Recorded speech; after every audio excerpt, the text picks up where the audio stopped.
CJ here. I am sitting down with Riana Rogers, excited to hear more about her story and her pathway here to KLRE. Let's jump in. Riana, where are you from? Bozeman, Montana. Born and raised in Bozeman. Yes, born and raised. Yep. I haven't been. It's mountains, right? It's a huge ski town, ski resort, everything winter sports, which I never really got into. Really? Did you live there? So yeah. I'm just trying to picture this because I haven't been out there. Neighbors are right next door, or are they just like, are you in this wooded area? No, that's the misconception. Everyone thinks that it's like one person for every 100 square miles or whatever. No, I'm from Bozeman's bigger for Montana, so it's a college town. So there's neighbors. What for colleges are there? Montana State is the big one. That's in Bozeman, and then there's U of M. They're both the rivals. So they're both. So how big are those schools? They're a few thousand, thousands. Yes, for sure. They're pretty large. They're Division I, which is the largest in Montana. Okay. So you grew up in this mountain town, Bozeman, Montana. What kind of things were you in? Or let's go family. Were you only child, or did you have I'm the siblings? youngest of four. Youngest of four. Yes. Okay, let's run them down. What's the age gaps in? They're large. So my oldest sibling is my brother, and he's 17 years older than me. Okay. and then I have three sisters. And then my next sister is 15 years older than me. The next one's 8 years older than me. And then I have another sister who's only 2 years older than me. Okay. So it's pretty widespread. So growing up, it was just kind of you and your sister, though? Yes. Would you say? Yes. And did the older siblings live in Bozeman, or did they move out? They did. They moved. A few of them moved to Missoula, which is about 3 hours away from Bozeman. That's where I was actually born. Okay. I moved to Bozeman when I was 1, maybe. So that I kind of say born and raised Bozeman. But and my sister, that's 2 years older than me, was a half sibling. So she actually spent half the time with her mom. So it was mostly me. I feel it felt like an only child. Yeah. Looking back at that time, I mean, how does that shape you? You know, you having these older siblings, you might feel like they're supportive, but you actually feel more like an only child. Yes, for sure. I feel like more of an only child. I'm super close to my parents. Okay. They all thought I was spoiled, my siblings and everything, because I was just with my parents all the time. But it was really nice. I have a great relationship with my parents, and they were always there for every sporting event, every recital or whatever I had growing up. So. And they're still there currently? Yes. Mm-hmm. So growing up, what kind of things were you into? Sports. Yes. All kinds. Yes. So when I was younger, I was huge into soccer. I loved soccer and track. When I got to middle school, high school, it turned basketball, and then it was just like basketball. And that was it. Yeah. Before we jump in, because I know you played college basketball, we'll get there. What was your first job? So I would say my parents, they own a landscaping nursery company. They have ever since I was little. So I always helped out there at a young age. I kind of mowed the fields or mowed the lawn, kind of helped out a little bit when I was really young. Yeah. When I started to become old enough to actually get a different job, my best friend growing up, her family owned a little fast food burger joint, and I used to work there serving. So okay, it was serving at a fast food place. Yeah, for the most part. How long did you have that job? A summer. Okay. A summer. And then I actually worked at an Olive Garden my junior and senior year of high school. There's nothing wrong with Olive Garden. Haven't been back since. You're like, I'm over it. I'm done forever. Yeah. Okay, so Olive Garden. And say high school. You said you were huge into basketball. Mm-hmm. Talk more about that, because I know. Were you getting recruited? Because where'd you end up playing in college? I played at Rocky Mountain College, which is in Billings, Montana, and then I transferred to Montana Western, which is in Dillon, Montana, which means nothing to anyone here in Minnesota, but yeah. So I wanted to play at Montana State, which is the large one, but I was from Bozeman, and I didn't want to stay in Bozeman. I wanted to go somewhere else for college, as most 18-year-olds do, I feel like.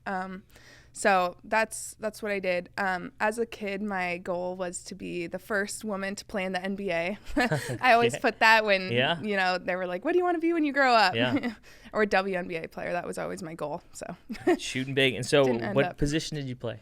Shooting guard. I was number 2, 3 guard. All right. So if we have, if we start a KLRE league, I'm in. You're in. I'm in. If we play in a league. All right. Good to know. Good to know. I know there's other hoopers as agents and employees, so we might have to do that. I would love that. I know you can't tell, but I played a little basketball too. I'm sitting down, but I'm still 5'8". But what position? I played a point. Okay. And so I love Steph Curry because he's undersized, but he's still crushing it, and that was kind of the way I had to play. Yeah. And so I know we connected on the basketball level prior to. So you went to college and it was for basketball, but what did you study when you were going to school? I never really knew what I wanted to be right away, or what I wanted to do. I knew I wanted to be in the medical field, or I thought. I did well in school, but I didn't really enjoy it. Yeah. So I wasn't, I didn't want to go to school for 8 more years or however long. Yeah. I ended up choosing physical therapy. Okay. I wanted to do that. So I went to school for that for a while. I didn't end up finishing. I was a few years short, but with physical therapy. Okay. And then I ended up doing personal training. I got my license as a personal trainer. Yeah. I did that for a while just because I always had one growing up with sports, and I knew I wanted to still, be around that. And I didn't really enjoy it as much as I thought I did. As much as I thought training. I would. Yeah. What? Say more about that. I feel like I always loved going to the gym and working out and, sports and being athletic and everything. Yeah. But when I found that when I was around it 24/7, when you're just at the gym, living there, working there, I just wanted to get away from it. So going to the gym was like an awesome way for me to relieve stress or get away from job or school, but not being there 24/7. So how long did you do that for? Probably 2 years. 2 years. Did you have were your parents pushing you towards landscaping stuff, or no? They were just, hey, we want you to do whatever you want to do. Yeah. They wanted me to. They really encouraged medical, something. Whatever I wanted to do, they just wanted me to, follow through and do it, and go be all in. Kind of looking back at that, because what I like doing is listening to people's stories to figure out how they got to where they are now and see if there's any connections to their success. And some people have jumped here and there from job to job to job, and sometimes it's a complete 180 as far as what they were doing. And some people have support and some people don't. And so I just love how different each path is. Looking back at your trajectory and your story, and your parents would kind of do whatever, say more about discovering what you wanted to do and what you wanted to pursue. Yeah. So, they wanted me to just follow through with whatever I wanted to do. I could never really put my finger on it. I knew I wanted to help people in some way. I've always been really good at that. Where did you get that? Or like looking back at that? I would say, I always like to help the underdog, or, I've just been super caring. Yeah. For a while, I went through a phase where I wanted to be, someone who kind of worked with special needs students. I volunteered with that in high school. I started with the preschoolers. I helped the preschool special needs kids for a while, and then I ended up moving up to high school. Okay. So that actually became a credit for me in high school. I would just step in and volunteer with the special needs students, and I loved that. I wanted to make a career out of it for a while. Yeah. It's just really fulfilling. I knew I wanted to help people in some way. So that's kind of where that stemmed. And then, medical, anything medical, you're helping in some way. And then, but I never was, fulfilled. I just couldn't wait for the workday to be over with whatever I did. Yeah. I worked at a medical, like an eye surgical place for a while as a med tech. Yep. This was after personal training. It was right before this career, actually. Yeah. And still I just wasn't, I just couldn't wait for the weekend or, and I knew I didn't want to live that way where I hated Monday through Friday and I only look forward to, Saturday and Sunday. Yeah. I just wanted to, I was like, when will I ever find a job where I can just, enjoy waking up and doing it, and live every day happily. No, and I think a lot of people, I would say everybody's in that search, and some people settle and some people say, you know what, I'm not going to settle and I want to figure this out. And what I'm hearing already is that once you know what drives you, which is helping people, then you just got to tweak how are you helping people. So then it's, I'm going to, I know that I love working with special needs students. That kind of solidified I like working with people and helping them. And then your experience with athletics. Hey, maybe I can help people and use what I've done in my past. And I think that's how people discover where they should be, is they take what they're passionate about and they take their life experience and they put it together. And for you, it was like, no, that's not it. And was that hard for you to, because it would make sense. Like, I like helping people. I like being athletic. This is going to be great. I'll be doing both at the same time. Was that hard for you to step away from? No, I would say it wasn't, surprisingly. I'm open. I'm really not a person who settles. So if I'm not happy or if I know that this isn't long term, I'm not going to settle. So when I found real estate, I went out on a limb, I was just trying something out that I had never done before. I'd thought about it before, but nothing serious. So when the opportunity came up and I jumped in, it was crazy. I felt like it was meant to be. I didn't have that feeling anymore where I was like, when will I ever find the perfect fit? Like, real estate as a career for me, it sounds cheesy. It fit like a glove. I was really surprised. So I knew it was the right. Let's go back before that transition though, because so you were working at the eye surgery place, and then you were not satisfied with that role, or we'll talk more about what led to where you are now, or. I wasn't satisfied. And you're still in Montana at this point. Yes. Okay. Yeah. So there was talks about moving to Minnesota. My boyfriend is from Minnesota. He grew up here. He had lived in Montana for about 6 years, and that's where we met. But we discussed potentially moving here, you know, for something new, because neither of us were tied to our jobs, and we were ready for something new. So I kind of just casually went on Indeed, just looking at jobs in Minnesota to see what would kind of strike my interest. And so you're still currently working at the other job, and you're like, we'll see. Okay. Yes, and you're looking on Indeed, and what did you find? I found the scholarship program.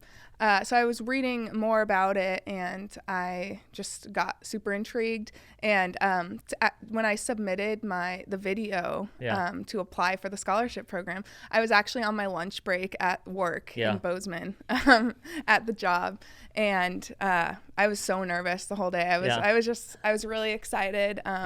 And I actually sprung it on my boyfriend when I got accepted in the scholarship program and everything. I was like, okay, we're moving to Minnesota. So you didn't even tell him you applied? Well, I told him that I was going to apply, but you kind of downplayed it until. When I got accepted, I was like, okay, let's do it. Let's go back to that moment though, because you're in this place, you're in Montana. Now you're thinking about moving somewhere that you haven't been, just kind of scrolling through Indeed. Because I think there's a lot of people that kind of might be in this place where, hey, this is okay, but you took that leap. You took that leap, and you're like, you know what, I'm going to apply. I'm going to look into the scholarship program. At this point, right, you had no idea who Chris Lindahl is. Right. Had never seen a billboard. Never seen never seen this. Right. Okay, so you're like truly completely disconnected, and so all you see is an opportunity.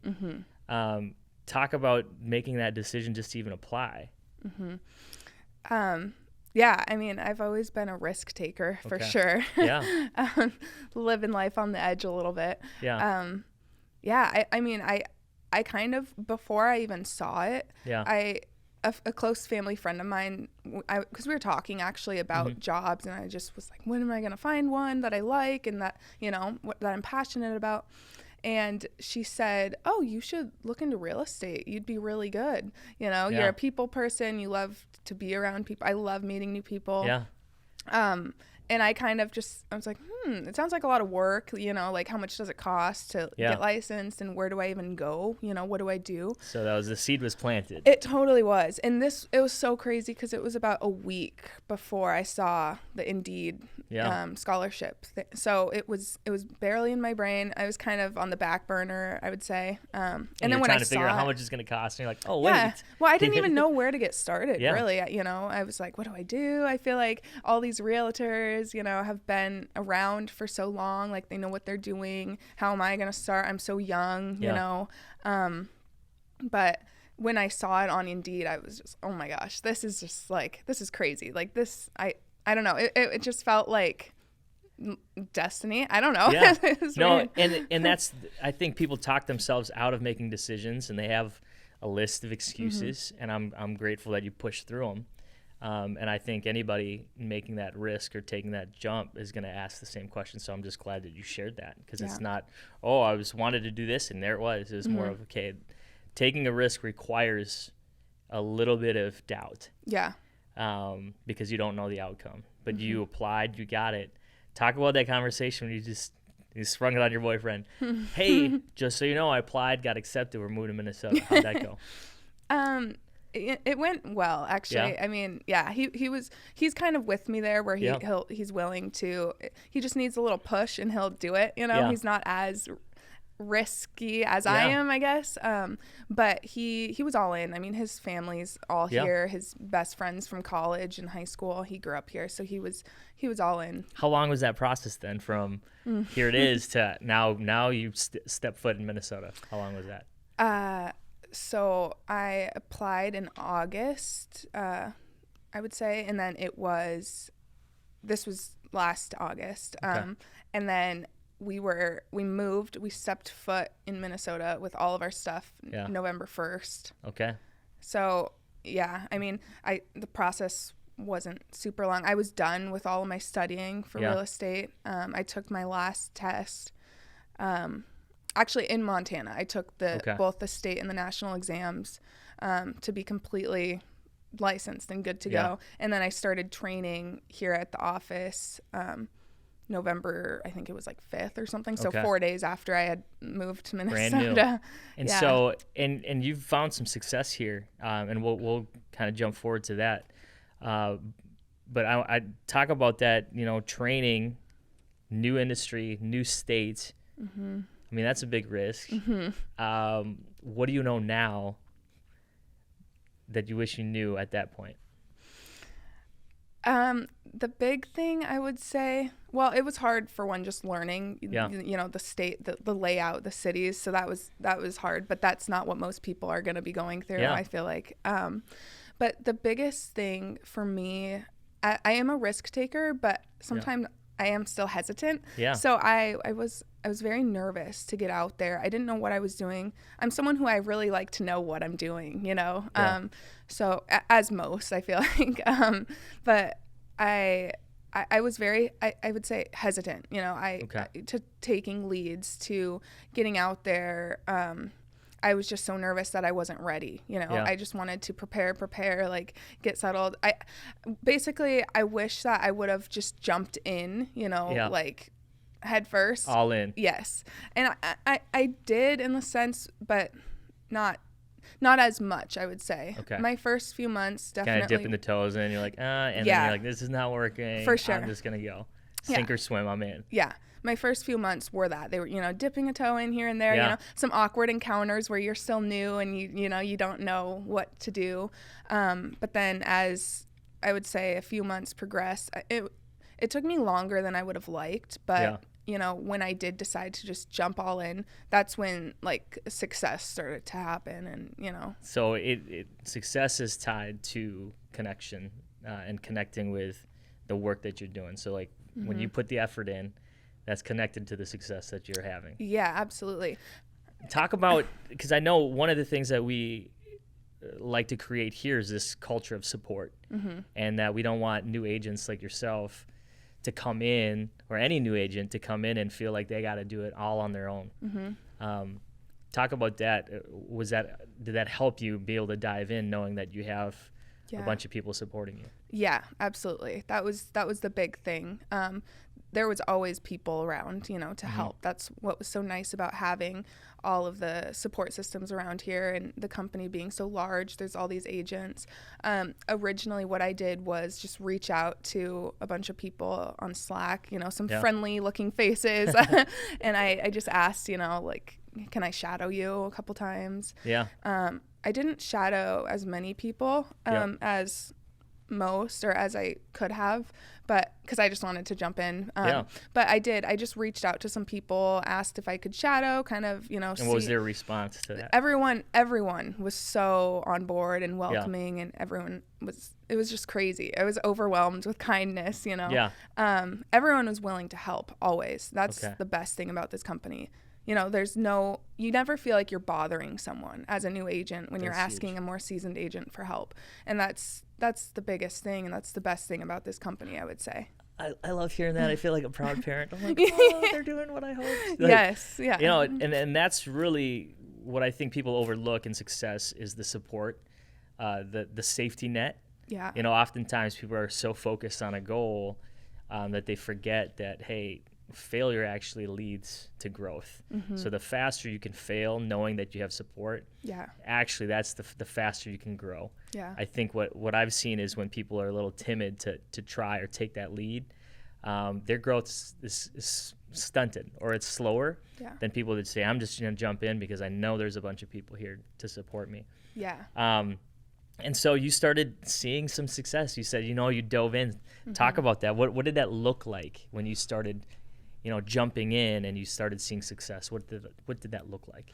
Yeah. So basically, from probably November to June, I would say, of last year, I had a few transactions, a couple go through, and, I was doing okay. Definitely not where I wanted to be.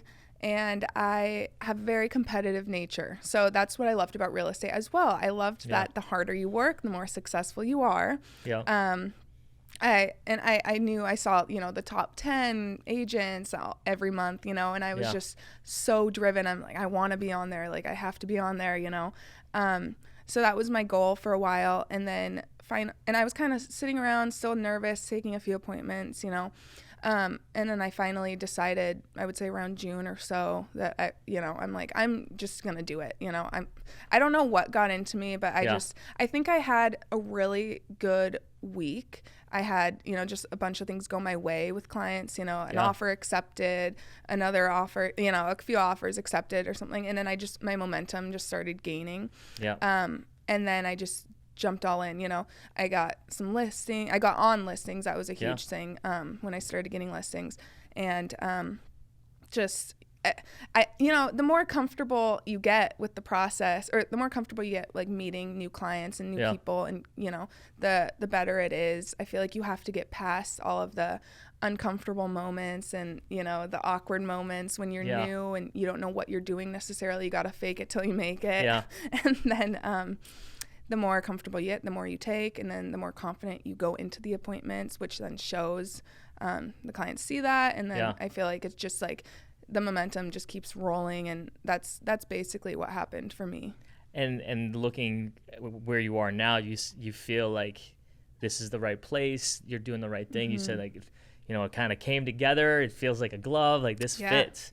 Talk about that. Like, what going from working at this place with doing eye surgery stuff, and then you end up here, which is not what you thought, but at the same time you're saying, but this is it. Like, explain that a little more. This is totally it. I found a really close group of friends, or just a few good friends, within the company, on my team. I became really close to my coach at the time, and then a few members of the team. And, we were doing, it really started to come together when we started doing outside activities besides real estate, which is this company. I love that we do that as well. Just community, whether it's volunteering, whether it's happy hour, whether, Top Golf. when we started doing some activities where I could start to meet people, because again, I'm a newbie to Minnesota. I don't have friends here. And I'm a very social person. I need friends, I thrive on, being social.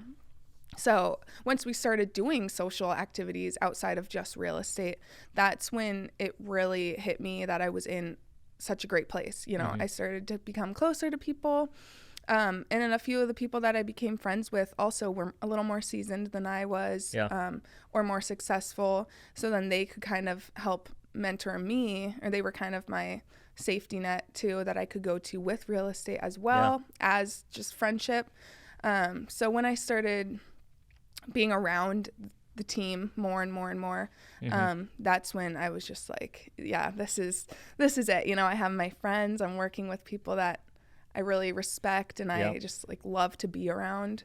I love the job as itself, and I love the be generous and just everything about it. I just couldn't see myself anywhere else, really. I love that. And again, I feel like a proud parent.